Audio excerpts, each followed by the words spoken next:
জাতি আল্লাহর সেই কোরআনের ধারক বাহক এই জমানার আল্লাহর নবীর ওয়ারিস উলামায়ে কেরাম আলেমেরা এই কোরআনের কথা বলতে গেলে যাদের গা জ্বলে, যাদের শরীর শিহরিয়ে ওঠে, যারা ধর্মান্ধ হয়ে দলীয় কোরআনে ধর্মান্ধ হয়ে যায়, যারা আলেমদেরকে অপছন্দ করে, যারা কোরআনের মাহফিলকে রাজনীতির মঞ্চ মনে করে, ওই লোকগুলোকে সতর্ক করে দিচ্ছি, ওই আল্লাহ তাআলা কিন্তু এখনো আছে। ইউসুফকে অন্ধকূপের মধ্যে ফেলে দিয়েছে, জনমের মতো হারিয়ে যাবে, দেশান্তর হবে, কিন্তু আল্লাহ তাআলা তাকে রক্ষা করেছেন বলে তাদের সেই স্বপ্ন পূরণ হয় নাই, বরং এই 10 ভাই সহ বিনিয়ামিন মিশরের মধ্যে ইউসুফ আলাইহিস সালামের রাজত্বকালে খাদ্যের জন্য, ত্রাণ নেওয়ার জন্য বস্তা নিয়ে ফকিরের মতো হাজির হয়েছে। টুডে অর টুমরো এই কোরআনের ধারক বাহক উলামায়ে কেরাম আলেমেরা এই কোরআনের রাজত্ব করবে ইনশাআল্লাহ। এই সৃষ্টির জমিনে আইন চলবে কার? কার্ল মার্কস, লেনিন, মাও সেতুং যেই সকল আইন প্রণয়ন করেছে এগুলো হলো তাদের মন মতো মন গড়া জিন্দেগির সংবিধান, কিন্তু আল্লাহ পাক প্রতিটি মানুষের জন্য স্বচ্ছ, সুন্দর, শান্তিকামী, মুক্তিকামী একমাত্র যে বিধান দিয়েছেন তার নাম কি? মুহাম্মদুর রাসূলুল্লাহ সাল্লাল্লাহু আলাইহি ওয়াসাল্লাম একবার জিবরাইলকে বললেন, ভাই জিবরাইল, আল্লাহ আপনাকে 600 নূরের পাখা দিয়ে বানিয়েছে, আপনি কেমন? আপনাকে সশরীরে দেখার ইচ্ছা করছি। জিবরাইল আলাইহিস সালাম বললেন, রাসূলুল্লাহ, আমাকে 600 পাখা দিয়ে আল্লাহ বানিয়েছেন, কিন্তু পাখাগুলো আমি ছেড়ে একটু নিজেকে স্থির করব, দাঁড়াবো, এমন জায়গা পৃথিবীর জমিনে নাই।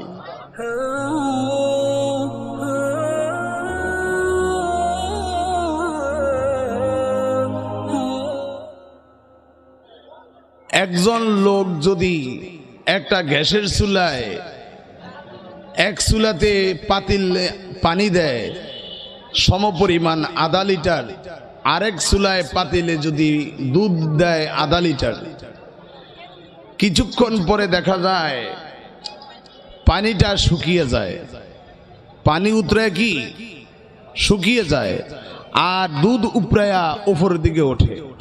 কথা কন না? আমি এই দৃষ্টান্ত দিয়েছি আল্লাহ পাকের কোরআন সূরা আনফালের 2 নম্বর আয়াত থেকে। আল্লাহ বলছেন, ইন্নামাল মুমিনুনা আল্লাযীনা ইযা যুকিরাল্লাহু ওয়াজিলাত কুলুবুহুম। মুমিন তো তারা, ঈমানদার তো তারা, যাদের সামনে আল্লাহর পাকের বিধিবিধানের কথা বলা হলে, আল্লাহর কোরআনের কথা বলা হলে তাদের অন্তরটা নেচে ওঠে। সুবহানাল্লাহ। ওয়াজিলাত কুলুবুহুম আয় খাশিআত কুলুবুহুম, তাদের অন্তর নেচে ওঠে, মানে তাদের অন্তরের মধ্যে আল্লাহ পাকের ভয় জমে। সুবহানাল্লাহ পড়বেন না?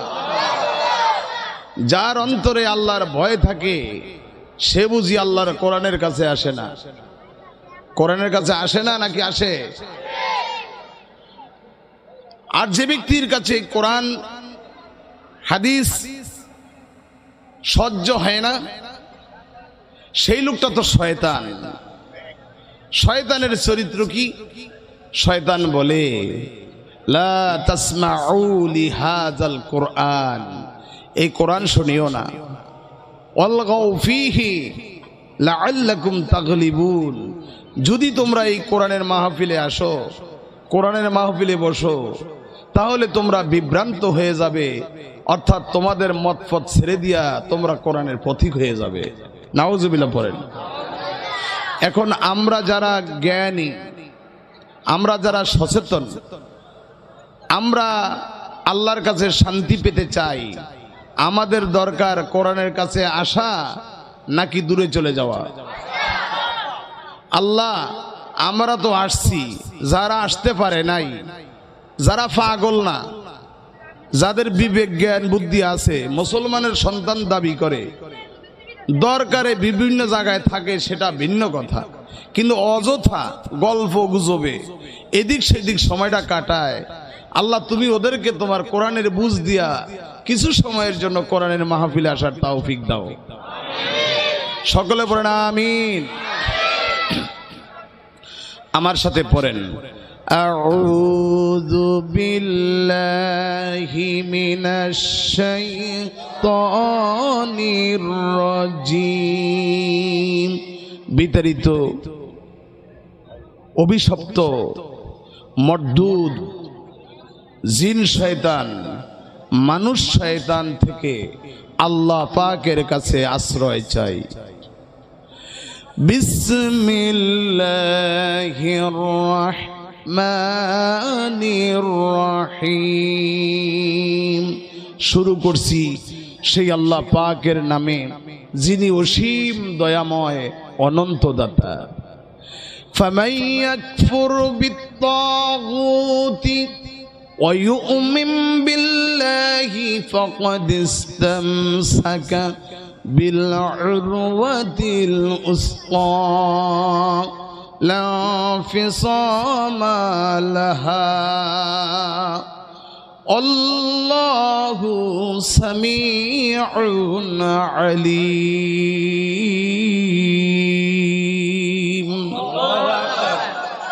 ইরশাদ হচ্ছে, নবীজি আমার কিয়ামত পর্যন্ত আপনার উম্মতদেরকে আপনি জানিয়ে দেন, ফামান ইয়াকফুরু বিত্তাগুতি, যে ব্যক্তি অস্বীকার করলো তাগুতকে, যে ব্যক্তি অস্বীকার করে তাগুতকে, ওয়ায়ুমিন বিল্লাহ, আর ঈমান রাখে আল্লাহর উপরে, ফাকাদ ইসতামসাকা বিল উরওয়াতিল উসকা, সে যেন আল্লাহ পাকের কোরআনকে, দ্বীন ইসলামকে মজবুত করে তার জীবনের সাথে আঁকড়িয়ে নিল।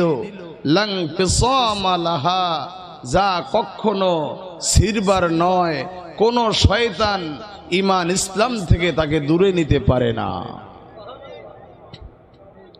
আল্লাহু সামিউন আলীম, আর আল্লাহ হচ্ছেন সর্বশ্রোতা মহাজ্ঞানী। সুবহানাল্লাহ পড়েন। এই আয়াতে কারিমা কোরআন শরীফের সর্ববৃহৎ সূরা সূরাতুল বাকারার 256 নম্বর আয়াত অংশ। আল্লাহ রাব্বুল আলামিন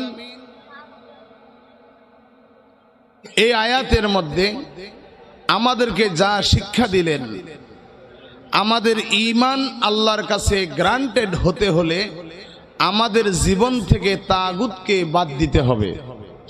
কথা কি বুঝতেছেন? আমাদের ঈমান আল্লাহ কবুল করবেন, আমাদের ঈমানের কারণে আল্লাহ জান্নাত দিবেন। শর্ত দিয়েছেন আল্লাহ এই আয়াতে একটি, তোমাদের ঈমান আনবে আমার উপর তাগুতকে বাদ দিয়ে। তাগুত যদি তোমাদের জীবনের সাথে লেগে থাকে আর তোমরা যদি ঈমান রাখো আমার উপরে, তাহলে আমি আল্লাহ তাআলা তোমাদের এই ঈমান কবুল করি না, তোমাদের প্রতিদান হবে একমাত্র জাহান্নাম। আল্লাহ রাব্বুল আলামিন কোরআনুল কারীমের মধ্যে বলেন, হে আমার নবীজি, আপনাকে বলছি, ফাআম্মা মান তাগা ওয়া আসারাল হায়াতাদ দুনিয়া ফাইন্নাল জাহিমা হিয়াল মাওয়া। যে ব্যক্তি আমার সীমালঙ্ঘন করেন, দুনিয়ার জীবনকে, পার্থিব জীবনকে অগ্রাধিকার দিয়ে চলে, ওই ব্যক্তির ঠিকানা হলো একমাত্র জাহান্নাম। নাউজুবিল্লাহ পড়বেন না। ওয়া আম্মা মান খাফা মাকামা রাব্বিহি ওয়া নাহান নাফসা আনিল হাওয়া ফাইন্নাল জান্নাতা হিয়াল মাওয়া। আর যে ব্যক্তি আপন প্রভুর সামনে আদালতে মহাশরে কি নিয়ে দাঁড়াবে এটাকে ভয় করে, দুনিয়ার জীবনকে অগ্রাধিকার দেয় না, ওই ব্যক্তির ঠিকানা একমাত্র জান্নাত। সুবহানাল্লাহ পড়েন।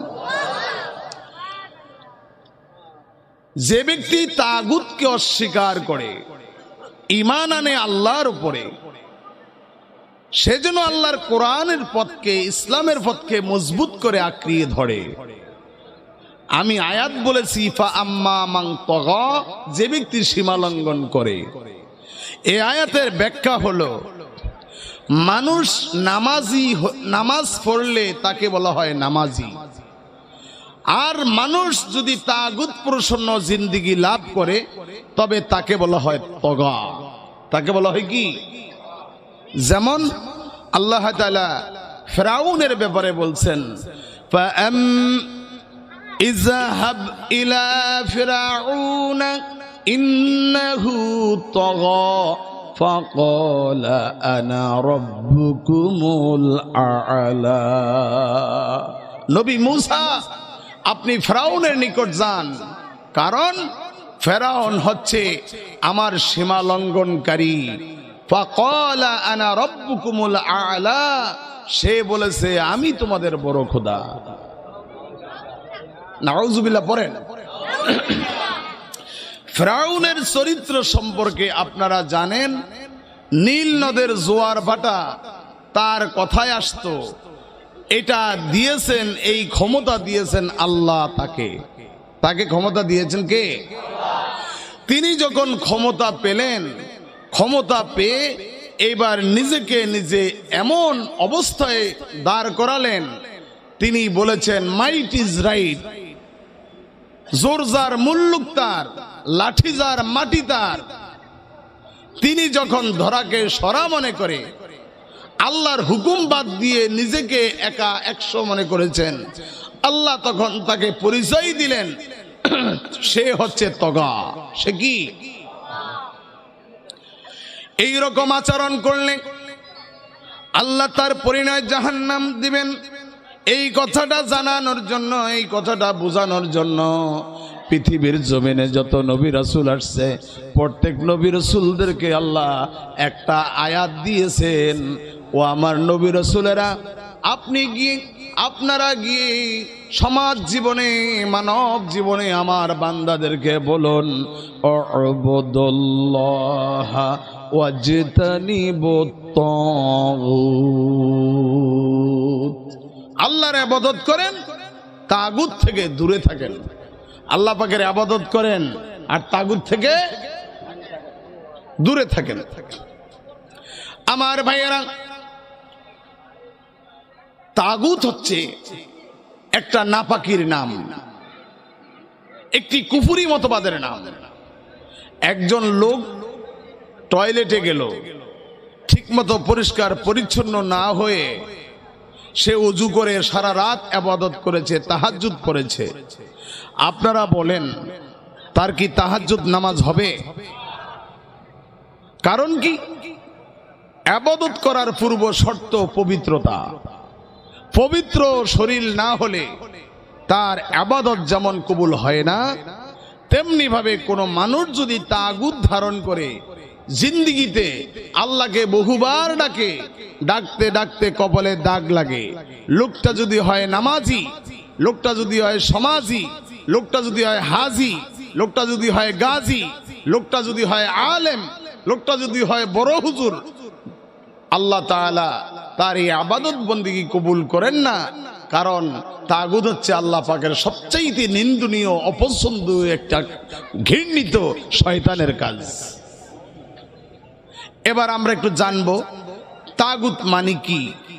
এই ঘৃণিত কাজটা আল্লাহর এত অপছন্দ, যা বাদ দেওয়ার জন্য পৃথিবীতে সব নবী রাসূলদেরকে আল্লাহ নির্দেশ দিয়েছেন। এমন কোন নবী নাই, এমন কোন রাসূল ছিল না যাদের কাছে আল্লাহ তাগুতের কথা উল্লেখ করে নেই। আল্লাহ তাআলা বলেন, ওয়ালাকাদ বা'আথনা ফি কুল্লি উম্মাতির রাসূলান আন ইবুদুল্লাহা ওয়াজতানিবুত তাগুত আর অবশ্যই আমি প্রত্যেক মানব জাতির কাছে এক একজন করে রাসূল পাঠিয়েছি এই মর্মে যে তোমরা আল্লাহ পাকের ইবাদত করো আর তাগুত থেকে দূরে থাকো। সুবহানাল্লাহ।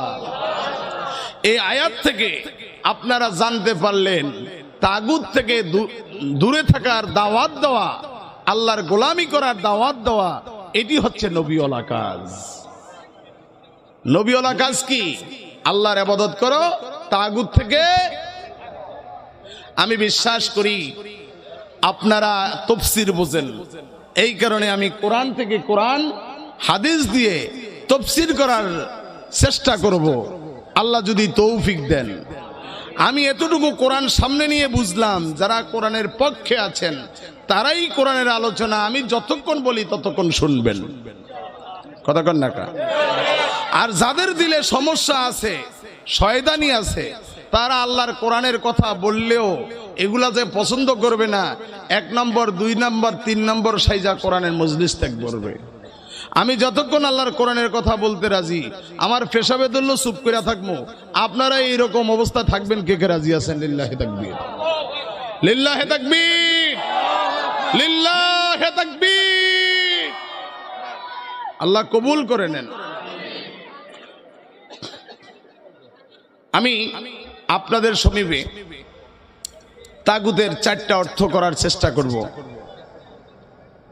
4 থেকে 5টা অর্থ করার চেষ্টা করব ইনশাআল্লাহ। তাগুতের 1 নম্বর অর্থ শয়তান। তাগুতের 1 নম্বর অর্থ কি? আমার সাথে বলেন, তাগুতের 1 নম্বর অর্থ কি? তাহলে আল্লাহ তাআলা আমাদেরকে বুঝালেন, শয়তানের চরিত্র শয়তানি যদি কারো মাঝে থাকে, এই লোকটা শয়তানি নিয়ে আল্লাহকে ডাকলেও তার ঠিকানা জাহান্নাম। কারণ শয়তান জান্নাতে যাবে, শয়তান যাবে কোথায়? জাহান্নামে। আমরা পরিচয় নিব শয়তান কারা। আল্লাহ তাআলা বলছেন, আল্লাযী ইউওয়াসওয়িসু ফি সুদুরিন নাস, যে শয়তান মানুষের অন্তরের মধ্যে ধোঁকাবাজি দেয়, মানুষ ভুল বুঝায়, মানুষকে মিথ্যা প্রচারণা দেয়, মানুষকে কুবুদ্ধি দিয়া আকাম কুকাম করায়। কথা কন না কা? এটি যেমন মানুষে করে, তেমনি ভাবে জিন শয়তানকে না দেখলেও আল্লাহর কোরআনের ভাষা জিন শয়তানও আমাদেরকে ওয়াসওয়াসা দিয়ে কোরআন সুন্নাহ দ্বীন ইসলাম থেকে, সত্যের দিক থেকে আমাদেরকে দূরে রাখে। কতক্ষণ আমরা বললাম আল্লাহ আমাদের অন্তরে যে ধোঁকা দেয় সে কে? আল্লাহ তাআলা পরিচয় দিলেন খান্নাস, ধোঁকাবাজ। আমরা বললাম ধোঁকাবাজের পরিচয় আল্লাহ আপনি খুলে বলেন। আল্লাহ বলছেন মিনাল জিন্নাতি ওয়ান নাস, এটা জিন থেকে এবং এটা মানুষ থেকে হয়ে থাকে। তাহলে খান্নাস ধোঁকাবাজ এটা যেমন জিনদের থেকে হয়, তেমনি ভাবে মানুষদের থেকেও। কথা বলেন না যে আপনারা? শয়তান আল্লাহ পাকের এক অভিশপ্ত মাখলুকের নাম। এই শয়তান আমাদের থেকে অনেক দূরে থাকে, মুহূর্তে কাছে চলে আসে। শয়তান আমাদেরকে আল্লাহ পাকের দিন থেকে দূরে নেওয়ার সর্বদা চেষ্টা করে। শয়তানের চক্রান্ত এমন করে করে আল্লাহ রাসূল বলেন, ইন্নাশ শাইতানা ইয়াজরি মিনাল ইনসানি মাজরাইদ দাম, শয়তান মানুষের রক্তের শিরা উপশিরায় প্রবেশ করে। আল্লাহ রাব্বুল আলামিন এই বিশ্বজাহান তৈরি করার পরে আল্লাহর ইবাদতের জন্য আল্লাহ তাআলা জিনদেরকে বানাইছে।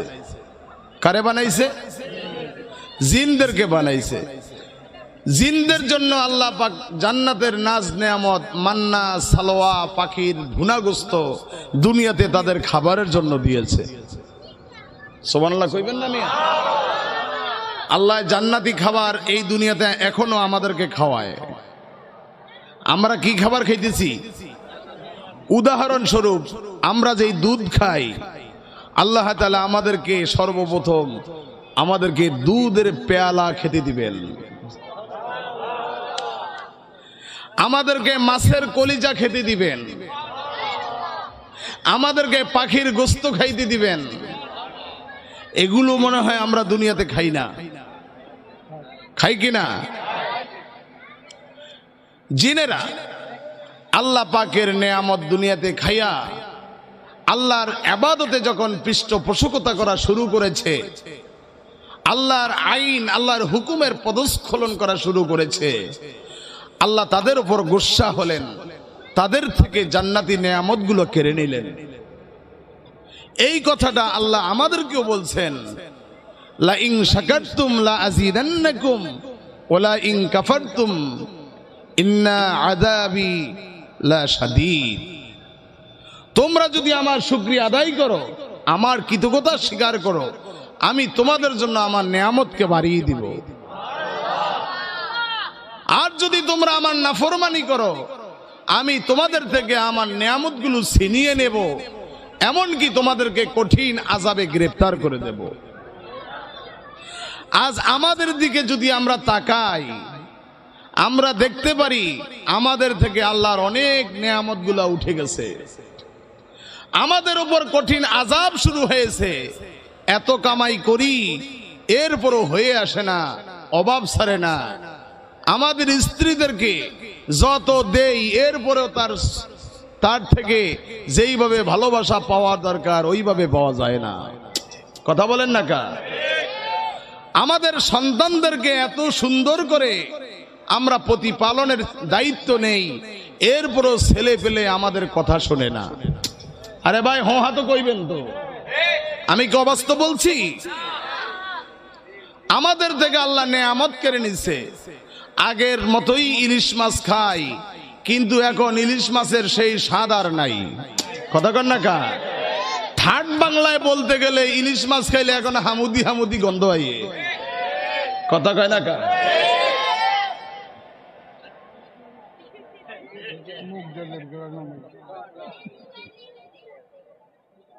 এখন দেশি মুরগি কাকেও নেয় না, ছিলেও নেয় না। কয়দিন পরে কই যায়, উদা হয়ে যায়, কেমনে যে মরে যায়। যেই মা প্রতিনিয়ত আদার খাওয়ায়, খেয়াল রাখে, ওই মায়েও বোঝে না কি থেকে কেমনে গেল।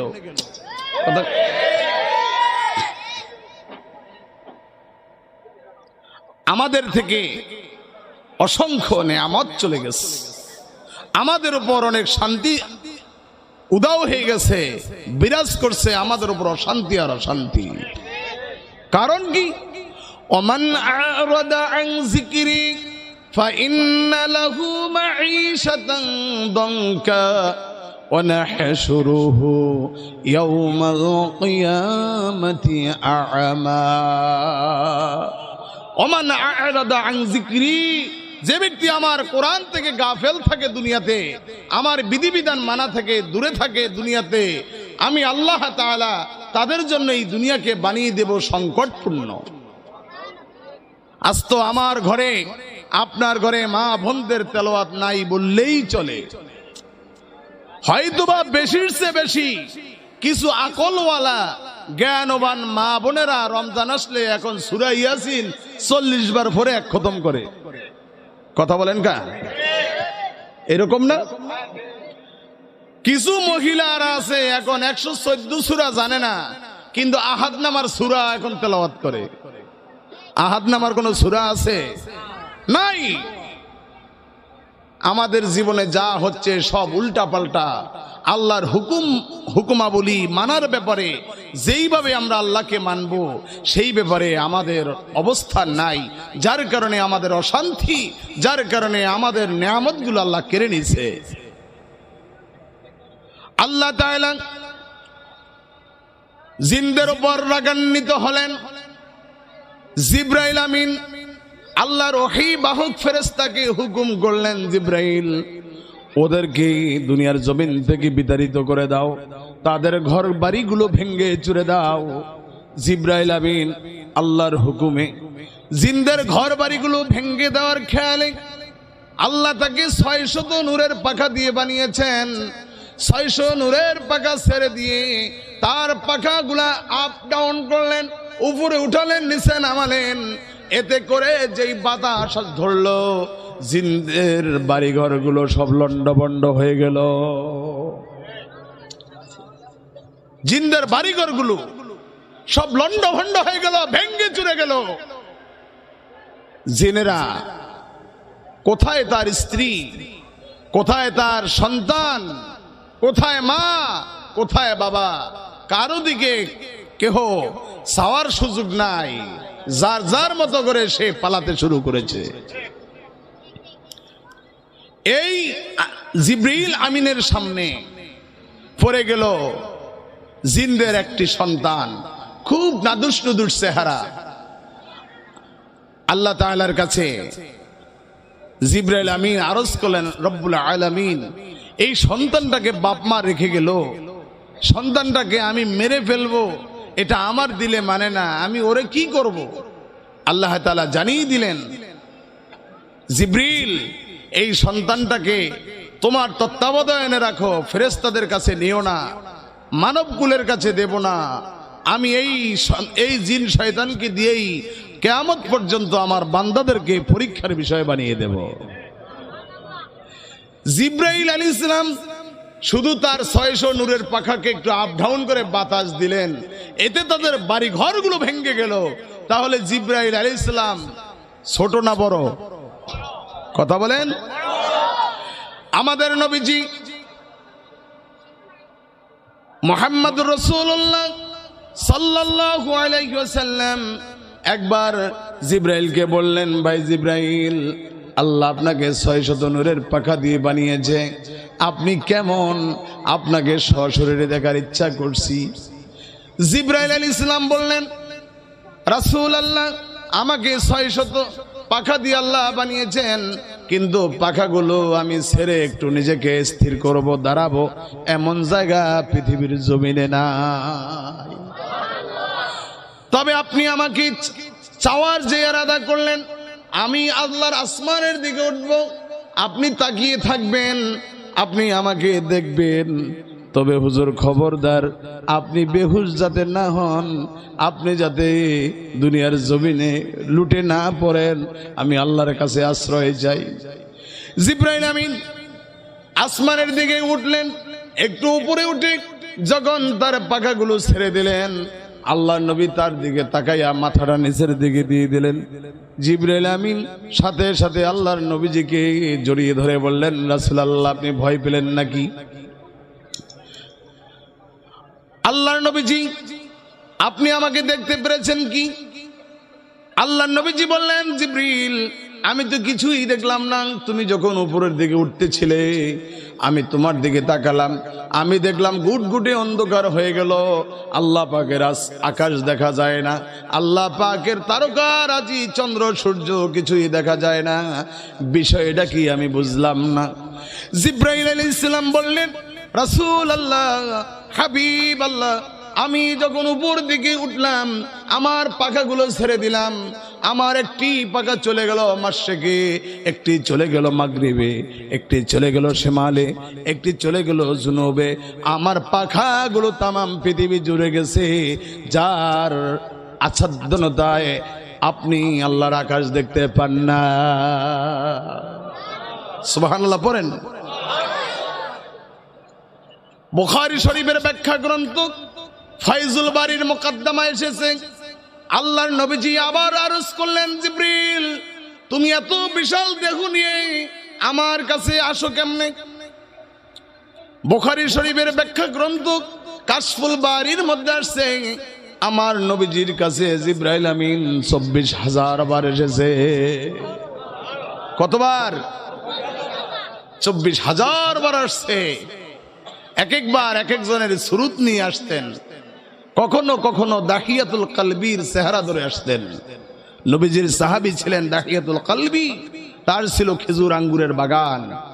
তিনি নবীজির কাছে যখনই আসতেন পকেট ভর্তি করে আঙ্গুর অথবা খেজুর নিয়ে আসতেন, নবীজির কাছেই থাকতেন। নবীজির আদরের দুলালি, নয়নের পুতুলি, মা ফাতেমার কলেজার টুকরা হযরতে শেরে আলী রাদিয়াল্লাহু তাআলা আনহুর চক্ষু শীতলকারী নবীজির প্রিয় দৌহিত্র ইমাম হাসান এবং হুসাইন।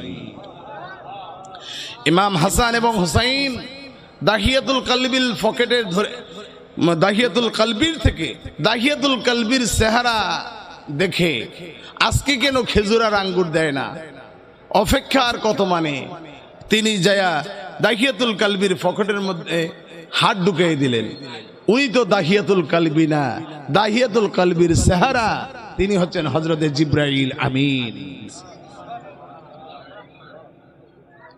আসমানে উঠে গেলেন, ফরিয়াদ করলেন, রব্বুল আলামিন আপনার হাবিবের আদরের নাতিরা আমার পকেটে হাত দিয়েছে, আমি যে দুনিয়ার দাহিয়াতুল কালবি না এটা তো তারা বুঝে না, আমি শরম পাই গেলাম, আমি তাদেরকে কিছুই দিতে পারলাম না। আল্লাহ বললেন, জিবরাইল আমিন দেরি করো না, জান্নাতের আঙ্গুর, জান্নাতের আপেল, জান্নাতের ফলমূলগুলো খাঞ্জা ভরে আমার নবীজির কাছে নিয়ে যাও, হাসান হোসাইনকে মন মতো খেতে দাও।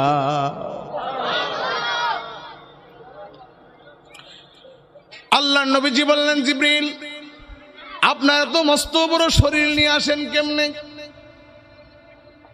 আমাকে আপনার সশরীরে একটু দেখতে ইচ্ছা হলো, আমি পারলাম না, বর্ণনা দেন আপনি কেমনে কি করেন? জিবরাইল আমিন বললেন, রাসূলুল্লাহ তাহলে একটা ঘটনা শোনাই। আল্লাহ নবী ইয়াকুব আলাইহিস সালামের পুত্র ইউসুফ আলাইহিস সালাম আল্লাহর পক্ষ থেকে স্বপ্ন দেখছিলেন, আর বাবাকে সেই স্বপ্নের কথা বলছিলেন, ইয়া আবাতি ইন্নী রাআইতু আহাদা আশারা কাওকাবান ওয়াশ-শামসা ওয়াল কমারা রাআইতুহুম লি সাজিদিন। ইউসুফ আলাইহিস সালাম তার বাবা ইয়াকুব আলাইহিস সালামের কাছে বলছেন, আমার আব্বু গো, আমি স্বপ্নে দেখেছি আমাকে চন্দ্র সূর্য এমন কি 11টি নক্ষত্র সেজদা করে তথা আমার আনুগত্য করে। ইয়াকুব আলাইহিস সালাম ছেলের মুখে এই কথা শুনে ব্যাখ্যা করে ফেললেন, বুঝতে পারলেন এই আয়াতের ব্যাখ্যা কি। ইয়াকুব আলাইহিস সালাম বলে দিলেন, ইয়া বুনাইয়া লা তাকসুস রুয়াকা আলা ইখওয়াতিক, কলিজার টুকরা পোলা, আদরের পোলা পুরে, ও ইউসুফ রে, তোমার এই কথাটা তোমার ভাইদের কাছে বলিও না, এই কথাটা তোমার ভাইদের কাছে। ঘরের মধ্যে ইউসুফের ভাবিরা ছিল। ইউসুফ নবী তার বাবা ইয়াকুব নবীর সাথে কথাগুলা বলছিলেন, কিভাবে যেন আকার ইঙ্গিতে বুঝে ইউসুফের ভাইদের কাছে ইনিয়ে বিনিয়ে বললেন। তার ভাইয়েরা নবীর সন্তান, অনেক জ্ঞানের অধিকারী, তারা এই আয়াতের সম্পূর্ণ ব্যাখ্যা না বুঝলেও একটা জিনিস বুঝতে পারছেন, আমার বাবা যেহেতু ইউসুফকে নিষেধ করেছেন এই স্বপ্নের ব্যাখ্যা তোমার ভাইদের কাছে বলিও না, নিঃসন্দেহে এখানে মহত্বপূর্ণ গুরুত্বপূর্ণ কোনো একটা বিষয় আছে। তাদের মধ্য থেকে একজনে বলে উঠল, আরে বিষয় তো সহজ, চন্দ্র সূর্যের উপমা হলো আমাদের আব্বা ইয়াকুব নবী আর মা রাহিলা, আর ইউসুফের এক ভাই বিনিয়ামিন, আর আমরা 10 ভাই যোগ করলে হই 11। তার মানে ইউসুফ বুঝাতে চাইলেন ইউসুফ যদি বড় হয়ে যায় তাহলে তার বাবা মা এমন আমরা 11 ভাই পর্যন্ত ইউসুফকে সম্মান দিয়ে চলতে হবে, ইউসুফ হবে আমাদের কর্ণধার, ইউসুফের আনুগত্য আমরা মেনে চলতে হবে। কথা বুঝে ফেলেছ? যার কারণে সিদ্ধান্ত হলো ইউসুফকে জনমের মতো মেরে ফেলা। তাদের 10 ভাইয়ের একজনে বলে ফেলল, ইউসুফ ছোট মানুষ, যেদিন বড় হয় সেদিন নাই দেখা যাবে কি করা যায়, কিন্তু এখন যে তারে মেরে ফেলতে চাও এটা কেমনে হয়? একটা কাজ করো, তারে নিজ হাতে না মারিয়া অন্ধকূপের মধ্যে ফেলে দাও, হয়তোবা কোনো ব্যবসায়ী এসে তারে অন্য দেশের দিকে নিয়ে যাবে। ছোট মানুষ আমাদেরকে চিনবে না, জানবে না, তবু সে বেঁচে থাকুক। তাদের মধ্যে যেই ভাইটাই কথা বলেছে তার কথাটা মেনে 10 ভাইয়ে বিভিন্ন কলা কৌশল করে যখন তাকে একটা অন্ধকূপের মধ্যে ফেলে দিল, জিবরাইল আমিন বলতেছে, ইয়া রাসূলুল্লাহ, আমি ওই সময় ছিলাম 7 আসমানের উপরে সিদরাতুল মুনতাহা। জিবরাইল আমিন বলতেছে, রাসূলুল্লাহ, যখন এই অবস্থাটা হয়েছে, ইউসুফকে কূপের মধ্যে ফেলে দিয়েছে, আমি তখন ছিলাম 7 আসমানের উপরে সিদরাতুল মুনতাহায়। সিদরাতুল মুনতাহা বলেন তো কোথায়? ঢাকা, দিল্লি, পাঞ্জাবে, পাকিস্তানে? কোথায়? 7 আসমানের উপরে।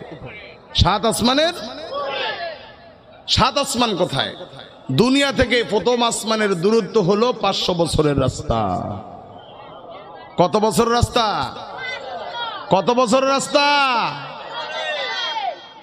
ওই আসমানের পুরুত্ব 500 বছরের রাস্তা মোটা। এই প্রথম আসমান থেকে দ্বিতীয় আসমানের দূরত্ব আবার 500 বছরের রাস্তা। সুবহানাল্লাহ পড়বেন না মিয়া?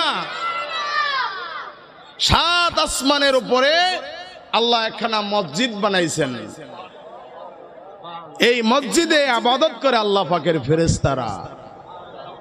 মসজিদ কত বড় আর ফেরেশতা কত! ওই মসজিদে যেই সকল ফেরেশতারা একবার ঢুকে তারা কিয়ামত পর্যন্ত আর ঢুকার চান্স পায় না।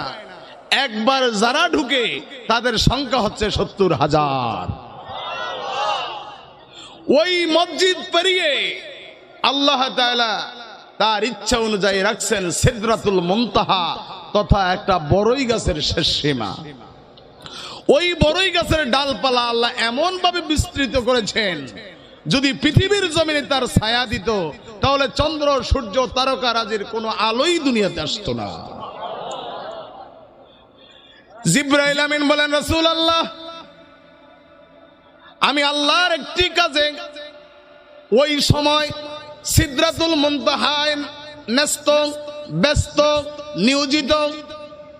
আল্লাহ আমাকে হুকুম করলেন, জিবরাইল, আমার নবী আমার কথা বলার কারণে তার আপন ভাই, এক বাপের সন্তান অন্ধকূপের মধ্যে ইউসুফকে ফেলে দিয়েছে।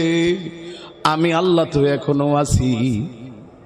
জিবরাইল রে, আমার ইউসুফকে রক্ষা করো, সাবধান, খবরদার, আমার ইউসুফের গায়ে অন্ধকূপের এক ফোঁটা পানি যাতে না লাগে।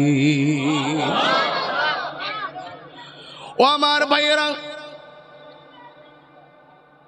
খুব খেয়াল করে শুনুন। জিবরাইল আমিন আল্লাহ নবীজিকে বলছেন, রাসূলুল্লাহ, আমি ওই সময় আল্লাহর হুকুম পেয়ে নিচের দিকে আমার পাখাগুলো ঝাপটা দিলাম।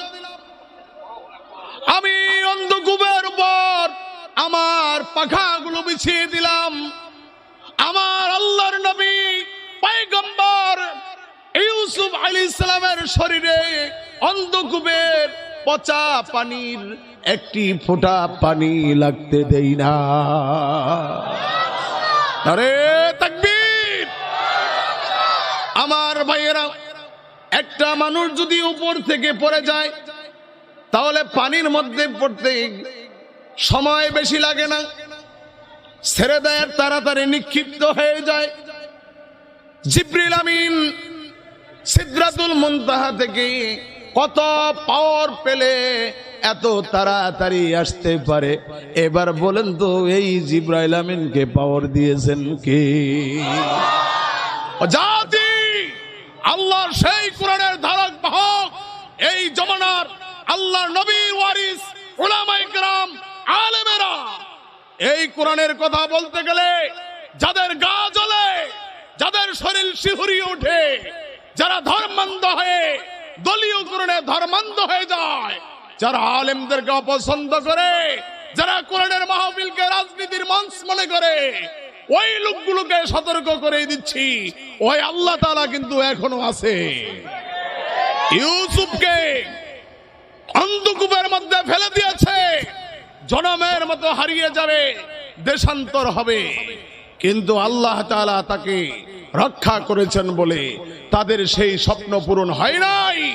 বরং এই 10 ভাই সহ বিনিয়ামিন মিশরের মধ্যে ইউসুফ আলাইহিস সালামের রাজত্বকালে খাদ্যের জন্য, ত্রাণ নেওয়ার জন্য বস্তা নিয়ে ফকিরের মতো হাজির হয়েছে।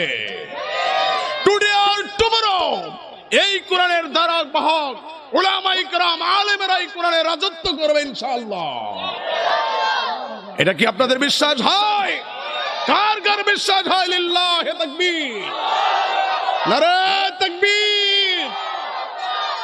আল্লাহ কবুল করে নেন। লিল্লাহি তাকবীর, আল্লাহু আকবার। এটি কোন রাজনৈতিক স্লোগান?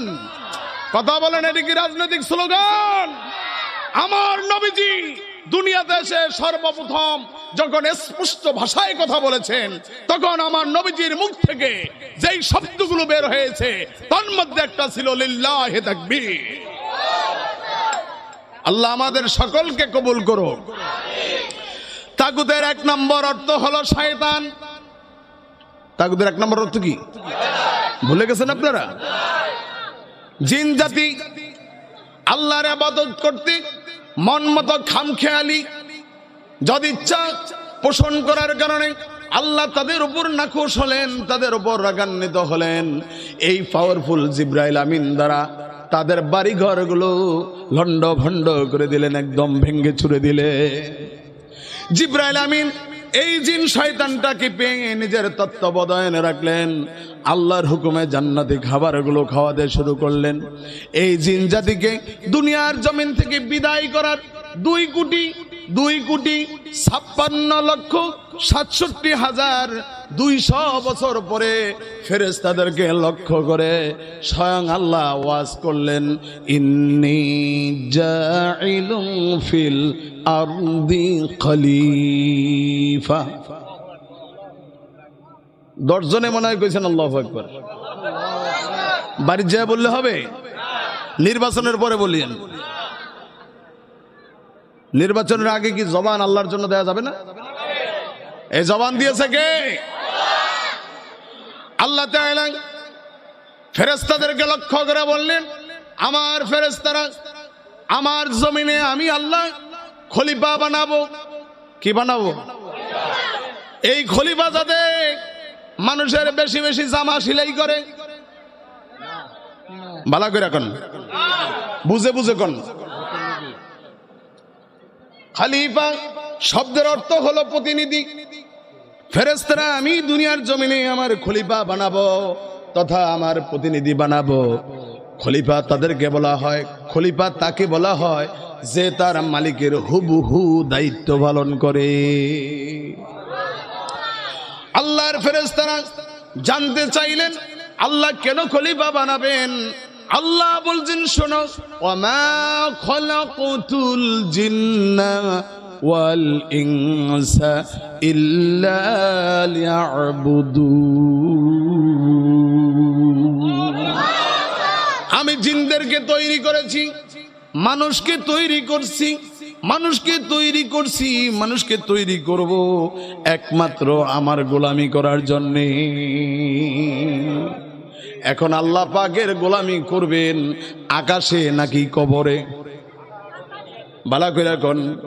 আল্লাহ পাকের গোলামি করবেন কোথায়? আকাশে, কবরে, হাসরে, মিজানে, ফুলসিরাতে? না না না বন্ধু, পায়ে হাত রেখে বলি, আল্লাহর কসম, কোরআনের কথা, আলা লাহুল খালকু ওয়া লাহুল আমর। এই সৃষ্টি জমিন যার, সৃষ্টি জমিনে আইন চলবে তার। এই সৃষ্টির জমিনে আইন চলবে কার? কার্ল মার্কস, লেনিন, মাও জেদুং যেই সকল আইন প্রণয়ন করেছে এগুলো হলো তাদের মন মতো মন গড়া জিন্দেগির সংবিধান। কিন্তু আল্লাহ পাক প্রতিটি মানুষের জন্য স্বচ্ছ সুন্দর শান্তিকামী মুক্তিকামী একমাত্র যে বিধান দিয়েছেন তার নাম কি? সবার মুখে তো আসলো না। যেমন তুমি দিলে জমিন, দিয়েছো আসমান, সুখের সমাজ গড়তে দিলে তেমনি কোরআন তোমার দয়ায় পুরাণ,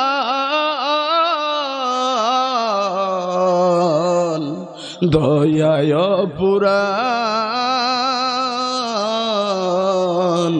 দয়ায় পুরাণ। ঠিক কিনা? আল্লাহ তাআলা কোরআনুল কারীমের মধ্যে বলেন, আলম তারা ইলাল্লাযীনা ইয়াজউমুনা আন্নাহুম আমানু বিমা উনজিলা ইলাইকা ওয়া মা উনজিলা মিন ক্বাবলিক ইউরিদুনা আন ইয়াতাহাকামু ইলাত তাগুত। রাসূলুল্লাহ, আমি কি আপনাকে জানাই দিই নাই মানব জীবনে কিছু মানুষ এমন হবে, এমন আছে। আলাম তারা, আপনাকে কি জানিয়ে দেই নাই, আপনি কি দেখেন নাই? আল্লাযীনা যাহারা ইয়াজউমুনা, নিজেদেরকে মনে করে ধারণা করে, আন্নাহুম আমানু বিমা উনজিলা ইলাইকা, আপনার উপর যে কোরআন নাজিল করা হয়েছে এই কোরআন শরীফকে মানে। ওমা উনজিলা ইলাইকা মিন ক্বাবলিক, আপনার আগে যা নাজিল করা হয়েছে ওই কিতাবগুলোও তারা মানে। ইউরিদুনা আইয়াতাহাকামু ইলাত তাগুত, কিন্তু তারা দুনিয়ার জমিনে বিচার ফয়সালা করে নিজেদের মন মতে। অকদ উমিরু আইয়াকফুরু বিহি, অথচ এদেরকে নির্দেশ দেওয়া হয়েছে তোমরা যদি সত্যিকার অর্থে ইমানদার হও, কোরআন শরীফটাকে মানো, নিজের মন মতো দুনিয়ার জমিনে কোনো আইন প্রণয়ন, কোনো নীতি রীতি, কোনো বিধি বিধান, কোনো সংবিধান পরিচালনা করতে পারবে না। আল্লাহকে যদি মানো তাহলে তোমার সিদ্ধান্ত হবে এই পৃথিবীর সকল মানবতার সংবিধান একমাত্র হবে আল কোরআন। আমরা যখন বলি আল কোরআনের আলো ঘরে ঘরে জালো, কোনো অসুবিধা, কিন্তু অসুবিধার বাবায় অসুবিধার পোলায়, নাম অসুবিধা, অসুবিধার বাবায় অসুবিধার পোলায় তখনই কেবল দাঁড়ায় যখন বলা হয় আল কোরআনের আলো সংসদে। কথা কেনা বেয়াদবি মাফ করবেন, আমি এতক্ষণ আপনাদেরকে যা বুঝাইলাম কোরআন সামনে নিয়ে অথেন্টিক কথা বলে আপনাদের থেকে আমি জানতে চাই, এখানে অসুবিধার বাপ আর অসুবিধার ফোলা যদি না থাকেন একটা স্লোগান দেন, আল কোরআনের আলো, আল কোরআনের আলো। ঘরে ঘরে জালো কথা তো ঠিকই আছে, ঘরে ঘরে তো এখন আর জ্বলে না। আমি তো শুরুতেই বলছি ঘরে ঘরে তো তেলাওয়াতও হয় না। কারণ কি? কারণ হলো ঘরের মধ্যে যদি আলেমের ঘরে যদি আলেম বলে তুমি কোরআন তেলাওয়াত করো না কা, তখন আলেমের বউ জবাব দেয় এই সুবিধা এই অসুবিধা ফলাইনে মুত্যা দিছে। কথা কন না কা? কিন্তু যদি আইন থাকতো, কোন ঘরের মধ্যে যদি সকালবেলা তেলাওয়াত না হয় মাইট দেওয়া হবে, তখন আলেমের বউ অজু আছে না আছে সেটা বুঝতো না, দরজা খুলে দিয়ে অন্তপক্ষে গুনগুন করত। আইন এমন একটা বড় জিনিস, মানুষ ইচ্ছায় অনিচ্ছায় যা মানতে বাধ্য হয়। কথা বলেন না যে আপনারা? আমাদের অনেকগুলো আইন আছে যেগুলো রাষ্ট্রীয়ভাবে আল্লাহ কায়েম করার আল্লাহ হুকুম করেছেন। যেমন জাকাত প্রতিষ্ঠা, জাকাতের আইন হবে ইসলামী রাষ্ট্র থেকে। দণ্ডবিধি, ফাঁসির কাস্টে ঝুলানো, হাত কেটে দেওয়া, এগুলো মেম্বার চেয়ারম্যান পারবে না। যেই মেম্বার, যেই চেয়ারম্যান, যে এমপি কোন সত্যের বিধান কোরআন দিয়া চুরির অপরাধে হাত কেটে দিবে, ওই এমপি সাহেবকে গালিগালাজ তো দূরের কথা, তার বাবা মারের 14 গোষ্ঠী ধুইয়া দিবে। কতক্ষণ? আর এটা যদি রাষ্ট্রীয় আইন হয় তখন সকলে মানতে বাধ্য। সকলে মানতে কি? সুতরাং আমাদের সকলের দলমত নির্বিশেষে এই কথা বলছি, আমরা যারা মুসলমান আমাদের সংবিধান আল কোরআন। কতক্ষণ না? আমরা যারা মুসলমান আমাদের সংবিধান। সমাধান সমাধান চাও যদি জীবনে মরণে, বলেন সমাধান চাও যদি জীবনে মরণে, খুঁজে নাও চোখ রাখো কোরআনে। আমাদের কোরআনের প্রতি আমাদের নজর রাখা দরকার আছে কিনা? তাহলে আমাদের স্লোগান হবে, সব দলের দেখা শেষ, সামনে চাই আল কোরআনের বাংলাদেশ। ফলাইনে কয়েছে, কারণ ফলাইনে তো বোঝে না, কিন্তু আপনারা বুঝা ফেলাইছেন। এক বেড়ার গরু ঢুকছে নাকি মসজিদে, এটা উপমা। মুয়াজ্জিন সাহেব বলছে, হুশ হুশ, এই মিয়া কার গরু? ব্যাক কল মানুষ গরুটা একটু বাইন্দা রাখে না, মসজিদে আইছে। উনি জবাব দিছে, হুজুর রাগ করেন কা, সেতেন কা? আমার গরু তো বোঝে না, এ তো বকজাত, এই কারণে মসজিদে ঢুকছে। আমি তো মানুষ, আমি তো বুঝি শুনি, আমার সপ্তাহে কয়দিন ভালো।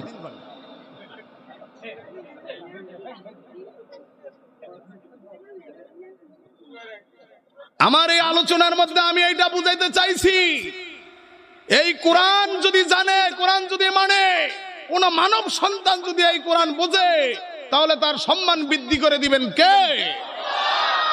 এই কোরআন বিএনপির বিরুদ্ধে নয়, এই কোরআন আওয়ামীর বিরুদ্ধে নয়, এই কোরআন জামাতের পক্ষে নয়। যেই ব্যক্তি এই কোরআন জানে, যেই ব্যক্তি এই কোরআন বোঝে, তাকে সম্মানিত করবেন, সম্মানের আসন দিবেন। তিনি কে? সুতরাং এই কোরআন ওই ব্যক্তি মানে যে মুসলমানের সন্তান। এই কোরআনের কথা শুনলে যে কেউ কোন দলের দিকে টানে, যে কেউ এই কোরআন দিয়ে দলীয় কথা বলে, দলের রাজনীতি করে, ওই লোকটা প্রতারক, ওই লোকটা ভণ্ড। কিন্তু যে সাচ্চা মুসলমান আল্লাহ পাকের কোরআন দিয়ে দুনিয়ার জমিনে প্রতিষ্ঠিত করতে চায়, একমাত্র মুসলমানের সংবিধান। ঠিক কিনা? রাগ করে কি লাভ? আমার পরে রাগ করে দাওয়াত দিবেন না, কিন্তু আল্লাহ যদি রাগ করে ইহকাল পরকাল শান্তি হবে না। আল্লাহকে ভয় করো ভাইয়েরা আমার। তাগুদের প্রথম নাম্বার হলো শয়তান। তার 1 নম্বর চরিত্র বলছি, যে মানুষের অন্তরের মধ্যে কুবুদ্ধি দেয়। যেরকম শয়তান ইউসুফের ভাইদের মাথা দোলাই করেছে। ইউসুফ ছোট্ট মানুষ, এখনো নবুয়তি পায় নাই, এখনো মিশরের ক্ষমতা পায় নাই, কিন্তু তার মনের মধ্যে ডর ধরার কারণে তাকে নিচ্ছিন্ন করার চেষ্টা করেছে। আল্লাহ রাব্বুল আলামিন বললেন, যেখানে বাঘের ভয় সেখানে রাত পোহায়। তোমরা যেই কারণে তাকে হত্যা করার চেষ্টা করেছো, আমি আল্লাহ তাআলা আমার সেই নবীকে তোমাদের ইমাম বানায়া তার কাছেই তোমাদেরকে নিয়ে ছাড়বো। আল্লাহ নিছে কিনা? নিছে কিনা? কুয়া থেকে উঠায়া মিশরের বাদশা আজিজে মিশর তাকে নিয়ে গেলেন। আল্লাহ তাআলা জেলখানার মধ্যে স্বপ্ন দেখায়া আল্লাহ তাকে মিশরের খাদ্যমন্ত্রী বানাইয়া দিলে। ও মুসলমান, কি করে বলবো আল্লামা সাঈদীকে, কোরআনের পাখিকে দুনিয়ার জমিনে নিচ্ছিন্ন করতে যারা ষড়যন্ত্র করে দুনিয়ার জমিন থেকে সর্বোচ্চ চেষ্টা করেছে, সেই আল্লামা সাঈদী যা জেলখানায় থেকে বলেছে, আজ তো তাই প্রতিফলিত হচ্ছে। কথা বলেন ঠিক কিনা?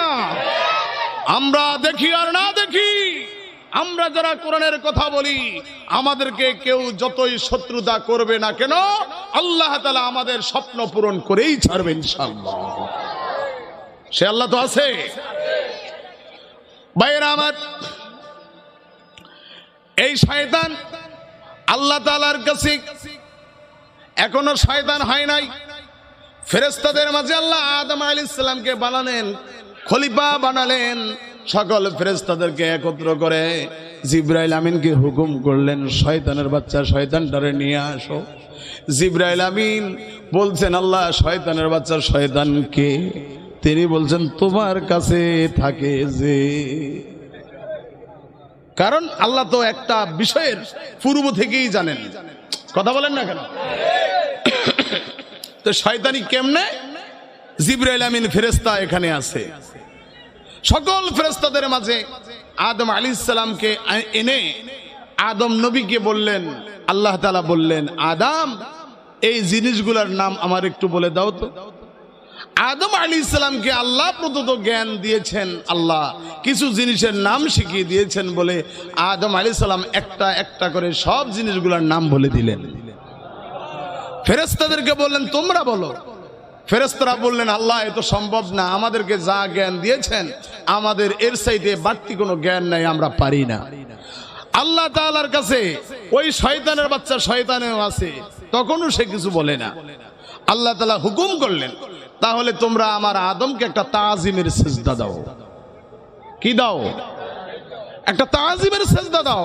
ফাসাজাদু ইল্লা ইবলিস, সবাই দিল, কিন্তু দিল না শয়তানের বাচ্চা শয়তানে।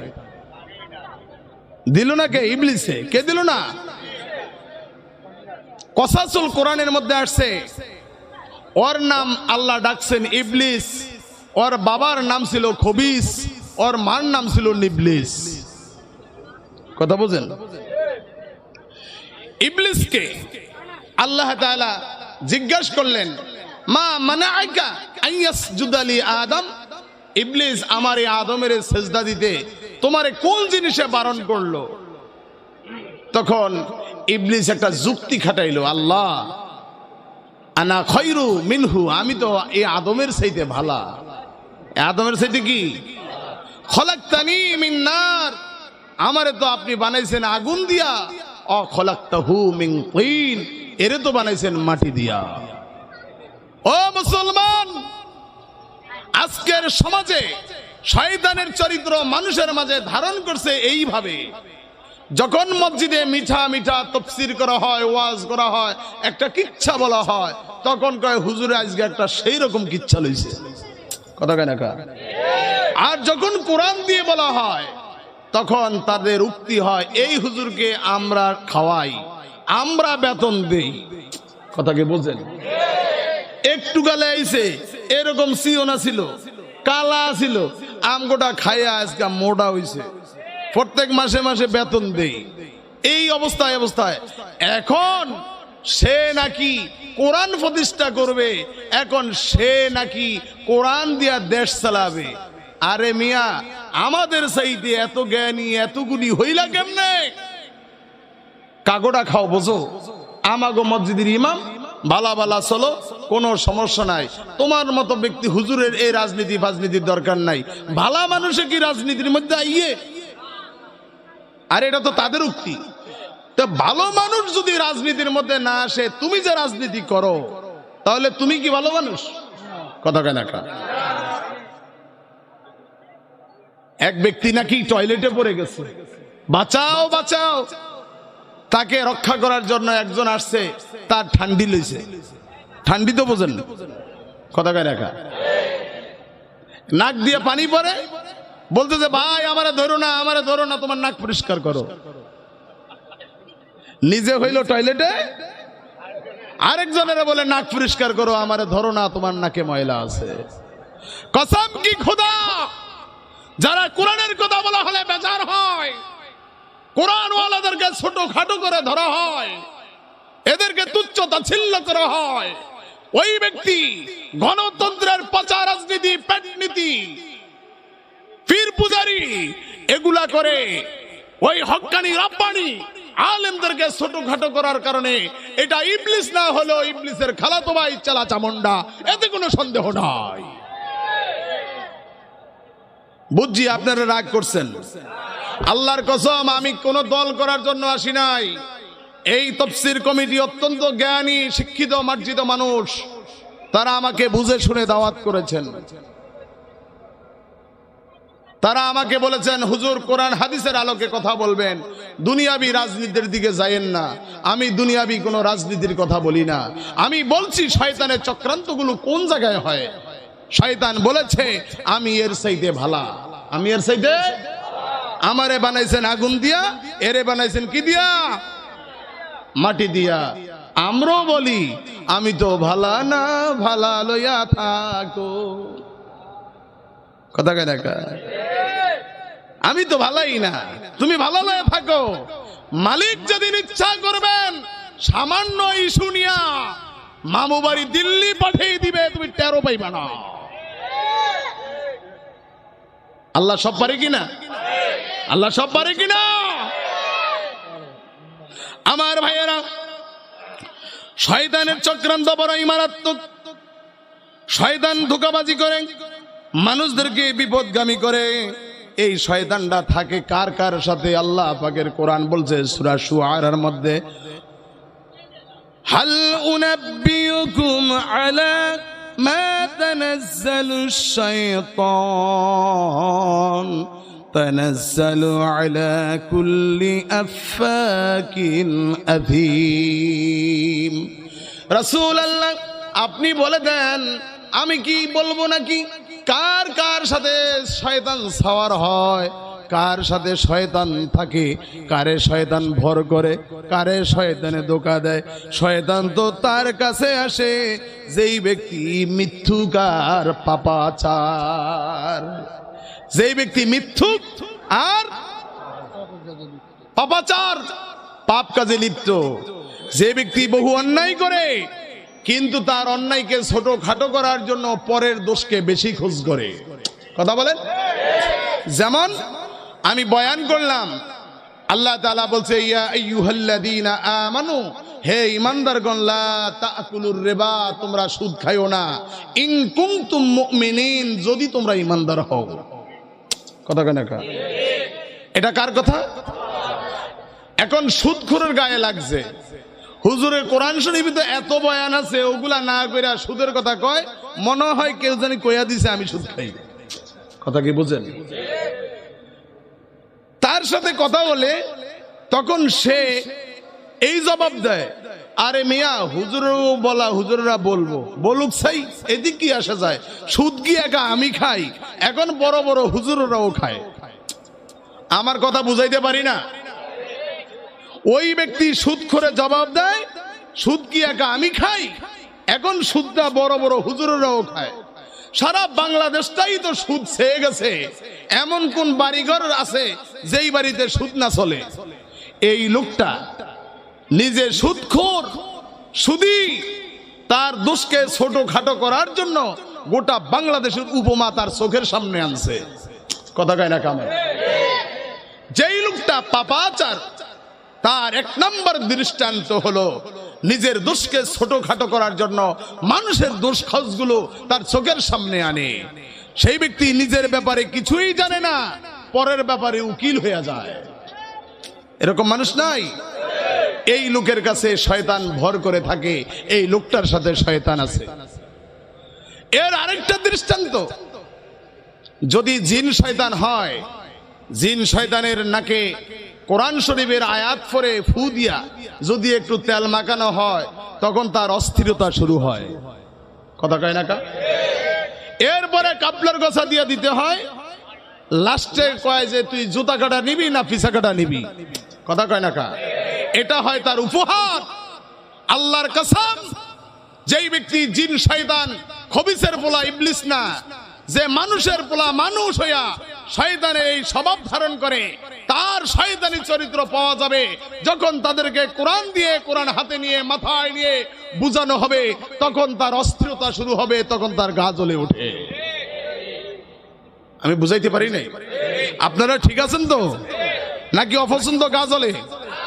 যদি গা জ্বলে আল্লাহর কাছে একবার পড়েন, আউযু বিল্লাহি মিনাশ শাইতানির রাজিম। শয়তান দূর করে দিবেন কে? ভাইয়েরা আমার, আল্লাহ তাআলা শয়তানের পরিচয় দিতে গিয়ে বলছেন, এই শয়তান চরিত্রধারী মানুষগুলা দুনিয়ার জমিনে বুঝবা, ইউলকাউনা সামঈ ওয়া আকসারুহুম কাযিবুন। এদের চরিত্র হলো এরা যা শুনলো তার চাইতে বেশি বেশি মিথ্যা বানায়া বলে।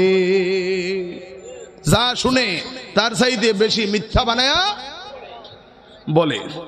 যদি এই লোকটাকে বলা হয় আজকের ওয়াজ শুনছো, কারি মিয়া এর চাইতে ভালো ওয়াজ আমার মোবাইলে আছে, কথা বোঝে না কামি? শুনছি, সব শুনছি। আমি দোকানে বইলে কি হইব, চা একটু চুমুক দিছি কিন্তু কান্ডা খাইছি, এটি ওয়াজের মধ্যে পড়ে। সব তো দেখছি কি আজে বাজে শয়তান ময়তান এডি কয়, কথা কয় না? এগুলো বলে কেন? এগুলো বলার একমাত্র কারণ হচ্ছে যে ইউলকাউনা সামঈ ওয়া আকসারুহুম কাযিবুন। এরা যা শুনে তার চাইতে বেশি বাড়ায়া মিথ্যা বলে। এদের অধিকাংশ হলো মিথ্যার মধ্যে নিমজ্জিত। মিথ্যার মধ্যে কি? আমার ভাইয়েরা, আল্লাহ রাব্বুল আলামিন মুমিন বান্দাদের পরিচয় দিচ্ছেন, ইন্নাল্লাযীনা তাকাউ ইযা মাসসাহুম তাইফাতুম মিনাশ শাইতানি তাযাক্কারু ফাইযা হুম মুবসিরুন। ইন্নাল্লাযীনা তাকাউ, নিশ্চয় যারা পরহেজগার আল্লাহ ওয়ালা, যারা মুত্তাকি, যাদের দিলে আল্লাহর ভয় আছে, ইযা মাসসাহুম তাইফাতুম মিনাশ শাইতান, যখন তাদেরকে শয়তানের কোন দলে ধরে, ইজা যখন মাসসাহুম তাদেরকে ধরে, মুত্তাকিনদেরকে, তাইফাতুম মিনাশ শাইতান শয়তানদের বড় শক্তি, বড় দলে। এটা কি মাহফিল করান, কি হুজুর দাওয়াত দেন, চান্দা দেবো না, কাল থেকে আগামী বছর থেকে হুজুর দাওয়াত দিতে পারবেন না, কাল থেকে বলে দিবেন। যদি বলা হয় ভালো ভালো কোরআনের কথা, কিচ্ছা কাহিনী বলবে, তাফসীর করবে, এখান থেকে কদ্দুর, ওইখান থেকে কদ্দুর, এখানে এক লাভ দেয়, ওইখানে এক লাভ দেয়, এরকম কিছু মানুষ নাই? ওগো রাসূল, আমি বলছি মুমিন তো তারা যখন তাদেরকে কোন শয়তানের দলে ভর করে, তখন তারা ওই শয়তানদের দলের কাছে তাযাক্কারু, এক কথা বলে ওঠে আল্লাহর শরণাপন্নে। আমরা তো কোরআনের সামনে নিয়ে শুনেছি, হুজুর তো কোরআন শরীফ সামনে রেখে আল্লাহর কথা বলেছে। যখন তারা এই কথা বলে তখন তার শয়তানগুলাকে, শয়তানের দলকে বিতাড়িত করে, ফাইযা হুম মুবসিরুন, আল্লাহর কোরআনের পথে চলার মতো একটা রাস্তা খুলে দিবেন কে? কে?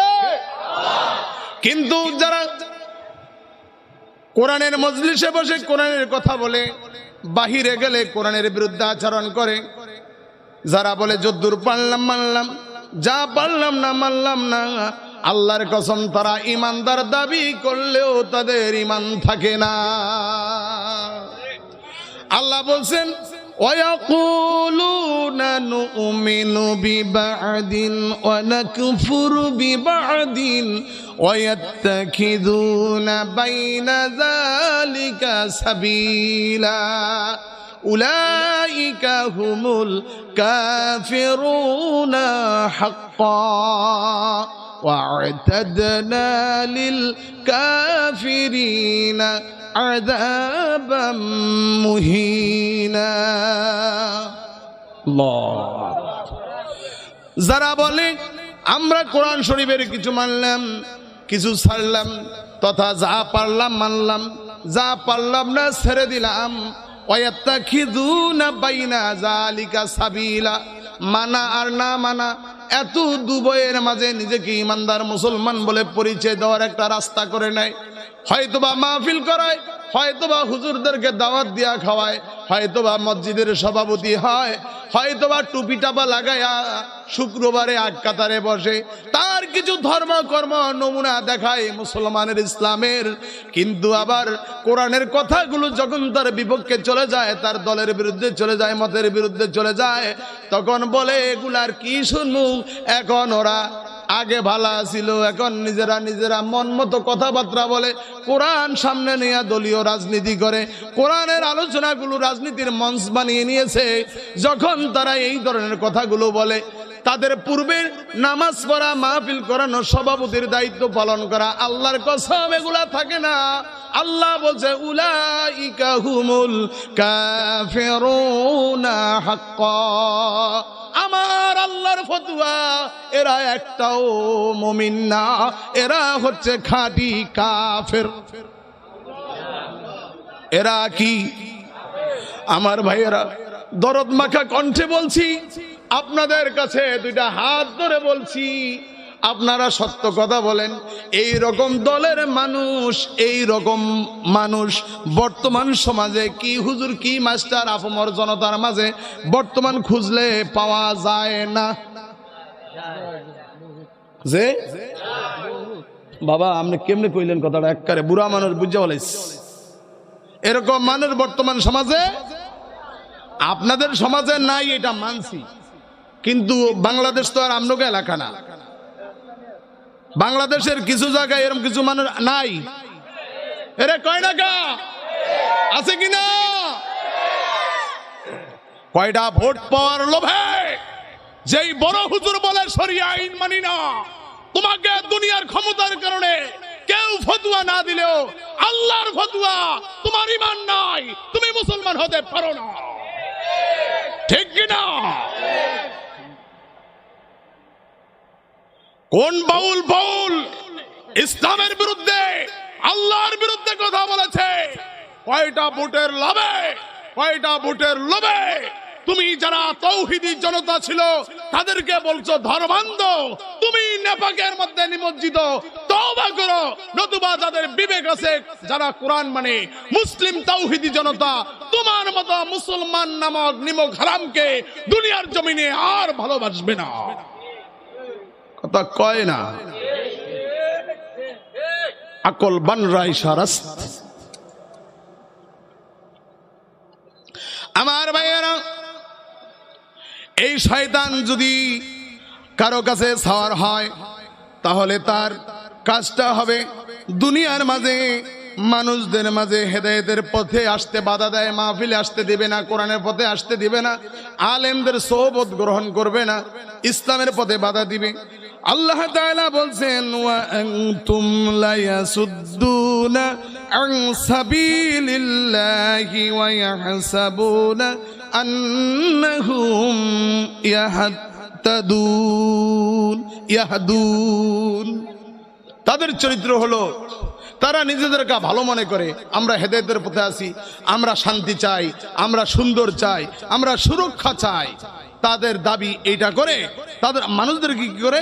লা ইয়াসুদ্দুনা আন সাবিলিল্লাহ, মানুষদেরকে আল্লাহর দ্বীনের পথে আসতে বাধা দেয়, মানুষদেরকে দ্বীনের পথে বাধা দেয়। আল্লাহ তাআলা বলেন ওমান আযলামু মিম্মান মানাআল মাসাজিদা আন ইয়াযকুরাল্লাহ। ওই ব্যক্তির চাইতে বড় জালেম কে, যে মানুষকে মসজিদে আসতে বাধা প্রদান করে। এই দুটি আয়াতের তাফসীর হলো সরাসরি বাধা দিবে, সরাসরি বাধা দেয় না, এমন কার্যকলাপ করে যেই কারণে মানুষ তাদের ডরে, তাদের ভয়ে, তাদের নীতির কারণে কোরআন সুন্নাহ থেকে দূরে থাকে। কারণ আলেমদের সাথে চললে, কোরআনের স্লোগান ধরলে, তখন তো মনে হয় যেন এরা তাদের দল থেকে আলাদা হয়ে গেছে। বাবা কথা বুঝেন?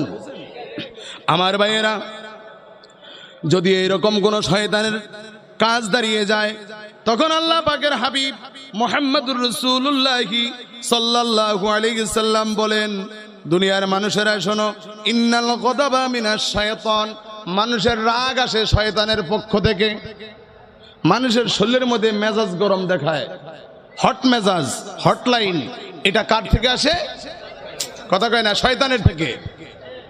যে এইসব ভালো কথা বললেও গা জ্বলে, বুঝা হবে ওই লোকের মাঝে শয়তান আছে, ওই লোকের মাঝে কি, যার কারণে ছিটটা যায়, যার কারণে সত্য কথাও ভালো লাগে না। হ্যাঁ, এটাই তো সত্য যে যার কাছে সাপের বিষ আছে তাকে যদি ঝালওয়ালা মরিচও খাইতে দেয় তখন সে বলে মিঠা মিঠা লাগে। বাবা কথা বুঝতেছেন? এটা হয় কেন? ফি কুলুবিহিম মারাদুন, তাদের অন্তরের মধ্যে আছে বেদী, তাদের অন্তরের মধ্যে আছে রোগ। এই রোগ কিসের রোগ? কুফরি, শিরকি, নেফাকি, জুলুমি, এই সকল অন্যায়গুলো আছে। আল্লাহ তাআলা বলেন কয়দিন? ফাসাদাহুমুল্লাহু মারাদা, তোমার রোগের যদি ওষুধ না খাও আমি আল্লাহ তাআলা তোমার রোগকে বাড়াইয়া দেব। তোমার রোগকে কি? এই রোগের ছেঁচুনি, তুমি যদি মরে যাও তখন তোমাকে দেব কঠোর থেকে কঠোর শাস্তি। নাউযুবিল্লাহ পড়েন। আমরা শাস্তির একটা জায়গার নাম জাহান্নাম জানি। জানেন তো জাহান্নাম আছে? জাহান্নাম কি? জাহান্নামটা কি? নবীজি সাহাবায়ে কেরামদেরকে নিয়ে বসা, এমত অবস্থায় একটি আওয়াজ বের হলো। আল্লাহ নবীজি বললেন, সাহাবায়ে কেরাম তোমরা কি জানো এই আওয়াজটা কি? সাহাবায়ে কেরাম বললেন, আল্লাহ এবং আল্লাহ রাসূলই ভালো জানে। আল্লাহ নবীজি বললেন, সাহাবীরা আজ থেকে 70 বছর আগে আল্লাহ জাহান্নামের দিকে নিক্ষেপ করেছেন একটি পাথর। ওই পাথর জাহান্নামের তলদেশে গিয়ে যেই ঠেক লাগছে তার থেকে একটা শব্দ বের হয়েছে যা তোমরা শুনতে পেয়েছো। কত বছর? 70 বছর জাহান্নামের তলদেশে গিয়ে একটি পাথর পুষতে সময় লাগছে। ওই জাহান্নামের তলদেশে থাকবে ইন্নাল মুনাফিকিনা ফি দারকিন আসফালিম মিনান নার, যারা মুনাফিক তাদের অবস্থান হবে ওই জাহান্নামের তলদেশে। আরে ভাই, আপনি খড়কুটা হন, ভাসতে ভাসতে বঙ্গোপসাগরের এই প্রান্ত থেকে অপর প্রান্তে যেতে পারেন, কিন্তু আপনার যদি হন নেফাকের, শিরকের, কুফুরের ধুলাবালি কণা, পুকুরে ফাললে মারলেও আপনি ঠাই পাবেন না, তলদেশে গিয়ে পুষবেন। আপনি অপরাধী, আপনি অন্যায়কারী। আল্লাহর কাছে বলেন, আল্লাহুম্মা ইন্নী যালামতু নাফসি যুলমান কাসীরান কাসীরা ওয়া লা ইয়াগফিরুয যুনুবা ইল্লা আনতা ফাগফির লি মাগফিরাতাম মিন ইনদিকা ওয়ারহামনি ইন্নাকা আনতাল গফুরুর রহিম। আল্লাহ বলেন, বান্দা যদি এই রকম কথা বলে, আল্লাহ আমি জুলুম করে ফেলেছি, আমার নিজের উপর নিজে অনেক অন্যায় করে ফেলেছি, তোমার ছাড়া তো মাফকারী কেউ নাই, আল্লাহ দয়া করে আমাকে মাফ করে দাও। আল্লাহ বলছে, ফাস্তাজাবনা লাহু ওয়া নাজ্জাইনাহু মিনাল গাম্মি ওয়া কাযালিকা নুনজিল মুমিনিন। আমি আল্লাহ ইউনূসের ডাকে সাগরের তলদেশে মাছের পেটের মধ্যে যখন আমার ডাকছে আমি জবাব দিলাম, তারে মাফ করে দিলাম। ওয়া কাযালিক, আর এইভাবেই নুনজিল মুমিনিন, কেউ যদি আমারে ডাকে আমি এই ইমানদারদেরকে মাফ দিয়ে থাকি। আমার ভাইয়েরা, শয়তানের চরিত্র ওই মানুষগুলোর মাঝে যারা মিথ্যা কথা বলে, সত্যের পথে বাধা দেয়, যারা হঠাৎ করে সত্য কথা শুনলেও বোঝে না, মানুষের উপর রাগ করে ফেলে। আল্লাহ তাআলা বলেন, আল ওয়াইলুল লিকুল্লি হুমাযাতিল লুমাযা আল্লাযী জামা'a মালান ওয়া আদ্দাদা ইয়াহসাবু আন্না মালাহু আখলাদা কাল্লা লা ইউনবাযান্না ফিল হুতামা। আল্লাহু আকবার। জাহান্নামী তো তারা যারা হুমাযা লুমাযা, হুমাযা বলা হয় যারা মানুষকে সামনে ধিক্কার দেয়, পিছনে নিন্দা করে, সামনে পাইলে ঠাড়া দেয়, সামনে পাইলে ডট দেখায়, ইচ্ছা করলে ধরাই দিতে পারি, ইচ্ছা করলে বাদ দিতে পারি, ইচ্ছা করলে হাজাই ফেলাইতে পারি, ইচ্ছা করলে এটা পারি, আমি শুধু পারি, আর পিছনে নিন্দা করে। এরা তো ছোটখাটো, এদের সাথে কথা বলে লাভ কি? এরা তো কিচ্ছু বোঝে না। কথা কে রাখা? যারা মানুষকে সামনে ধিক্কার দেয়, পিছনে নিন্দা করে, তারা মনে করে সম্পদের মাধ্যমে যেমনে পারি তেমনে খাই, খাইতে খাইতে হুতি যাই, হোতার তুড়ি আবার খাই, শুধু খাওন আর খাওন। এতিম চাই না, গরিব চাই না, রাষ্ট্রীয় সম্পদ চায় না, গরিবের হক চায় না, বিজিবি কার্ডটাও চুরি করে, রিলিফটাও চুরি করে, বাজারটাও দখলদারি করে, চাঁদাবাজি করে, এরকম মানুষ মনে হয় আমাদের দেশে না। কথা কয় না কা? আরে ভাই, বিএনপি তো ইসলামের পক্ষের মানুষ। এখন কেন জানো একটা রোগ ঢুকে গেছে, কিছু ভাইয়েরা মনে করে এই সকল কথা বললেই তাদেরকে বলা হয় না বন্ধু না। সারাটি জীবন বেগম খালেদা জিয়া ইসলামের পক্ষে ছিল, আলেমদের পক্ষে ছিল, কোরআনের পক্ষে ছিল। শহীদ প্রেসিডেন্ট জিয়াউর রহমান সংবিধানে বিসমিল্লাহির রহমানির রহিম লিখছে, যার কারণে এই দেশের মানুষেরা এখনো তাদেরকে ভালোবেসে, বিএনপিকে ভালোবেসে, শহীদ প্রেসিডেন্ট এবং বেগম খালেদা জিয়ার জন্য দোয়া করে। শুধু পার্থক্য হলো একটা, 5 তারিখের পরে যে সকল সাদাবাজরা উঠছে, যে সকল জমি দখলকারীরা উঠছে, এই দেশের মানুষেরা এখন আর তাদেরকে চায় না। যে বাস্তব কি না? তবে হ্যাঁ, শহীদ প্রেসিডেন্ট জিয়াউর রহমান আর বঙ্গমাতা খালেদা জিয়ার আদর্শ যদি বিএনপির লোকেরা চায়, তাহলে এই দেশের মানুষেরা তাদের কাছেও কোরআনের আইন হাতে তুলে দিতে রাজি আছে। কথা বলেন? আমরা চাই চাঁদাবাজি, সন্ত্রাসী বন্ধ করে দাও, বেগম খালেদা জিয়া, প্রেসিডেন্ট শহীদ জিয়াউর রহমানের আদর্শ পালন করো, এই দেশের মানুষরা তোমাদেরকে আবার ক্ষমতা দিবে। কথা কয় না? বরিশাল আমার এই 25 তারিখে মাহফিল, পলাশপুর 5 নম্বর ওয়ার্ড, পোস্টার টোস্টার সব আমার মোবাইলে পাঠিয়ে দিছে। আজকে কয় হুজুর তারেক রহমান দেশে আসবে, এই তারিখে মাহফিল দিলে চলবে না, কারণ নেতারা নিষেধ করে দিয়েছে। নাউজুবিল্লাহ পড়েন। তারেক রহমান এত বেরাজ্জা না, এত পাগল না যে কোরআনের মাহফিলে হস্তক্ষেপ করবে। কিন্তু বোয়াল মাছ তো নাচে না, নাচে কিন্তু সেলা বুডিয়ার এ সুকুনি ফোনা। কথা কয় না কা? এই সুকুনি ফোনারে তারেক জিয়াও পছন্দ করে না। তোমরাই দলের বদনাম করছো।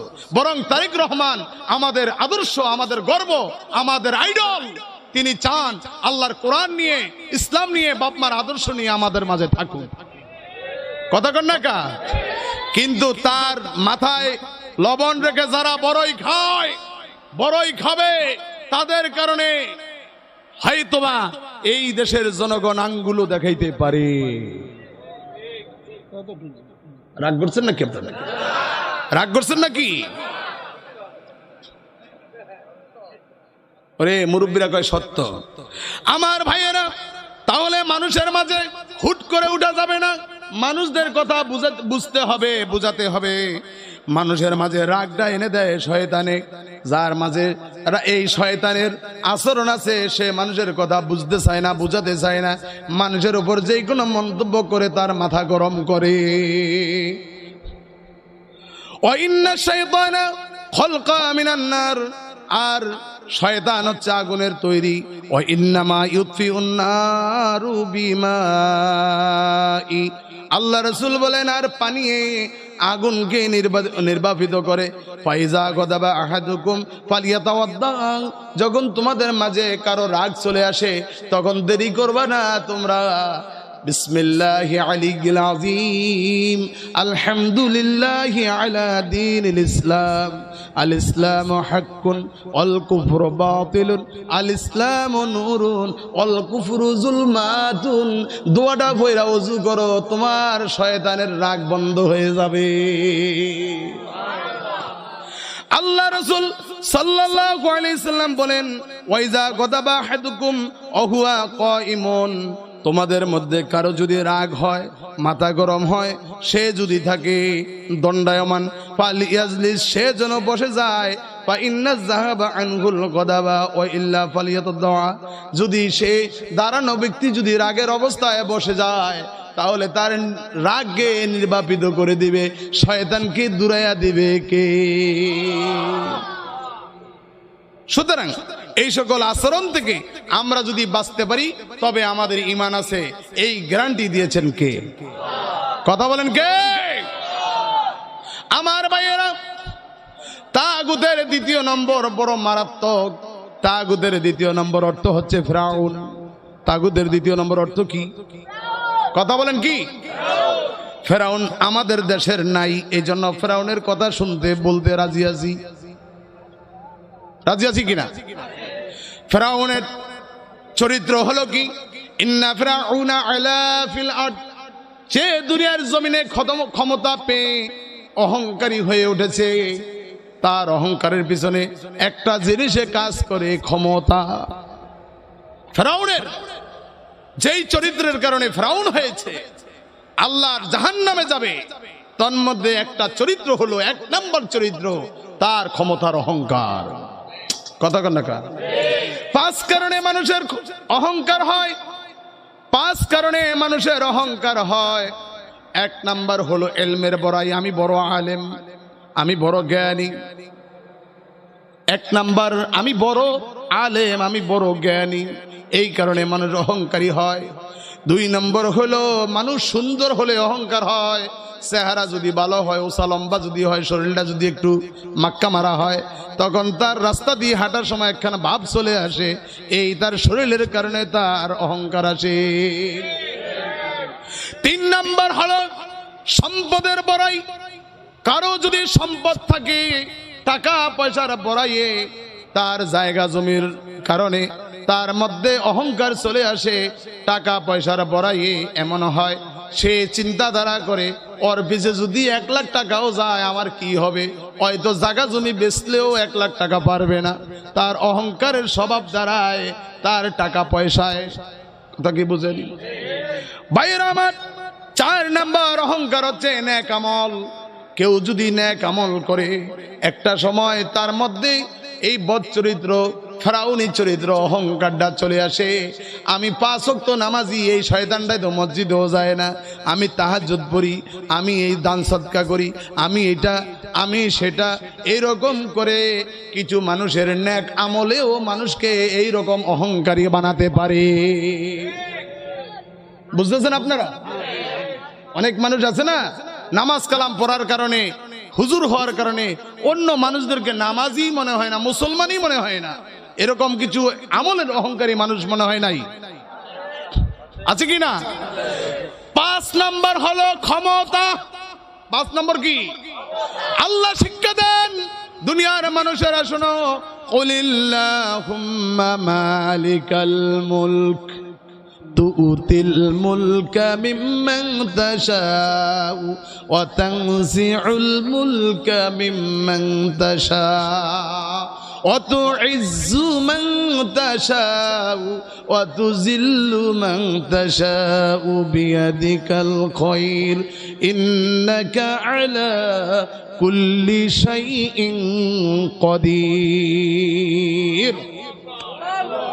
আল্লাহু আকবার। তাম বিশ্বজানের রাজত্ব আমার আল্লাহর কুদরতি হাতে। আমি যার ইচ্ছা করি আমার এই ক্ষমতা দুনিয়ার জমিনে অর্পণ করি, আর যার ইচ্ছা করি আমার এই ক্ষমতা দেই না। পরবর্তী আয়াত অংশে আল্লাহ আবার ক্ষমতা পাওয়া লোকগুলোর ব্যাপারে বয়ান করতেছেন। অত ইজ্জু মান তাশা, আমি যারা আল্লাহ ইচ্ছা করি নেতা বানায়া ক্ষমতা দিয়া ইজ্জত দান করি। অত জিল্লু মান তাশা, আর যার ইচ্ছা করি ক্ষমতায় রাইখা ক্ষমতা দিয়াই তারে বেইজ্জত